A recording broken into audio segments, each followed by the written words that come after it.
आज मेहंदीवाल्याने मला फ्रीमध्ये मेहंदी लावून दिली, सांगते कशी. गुड मॉर्निंग नाशिककर, वेलकम टू जुनूज व्लॉग. आज होता संडे आणि आज होती आमच्या घरी इडली, जी की मी बनवली होती. खूप सुंदर बनवली होती. आज मला खूप लेट झाला होता म्हणून मी डायरेक्ट जॉबवर आले, मेकअप वगैरे केला. माझ्या फ्रेंडचं लग्न होतं म्हणून मला मेहंदी काढायची होती. तर त्या दादाला मी विचारलं किती घेणार, काय घेणार.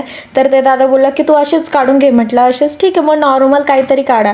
तर ते बोलले की काढताच आहे तर नीट काढा. म्हटलं ठीक आहे काढा.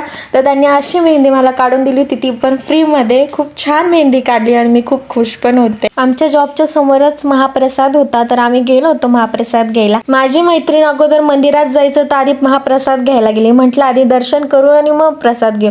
मग मी तो प्रसाद घेतला आणि मस्त खाल्ला वगैरे, खूप मस्त होता.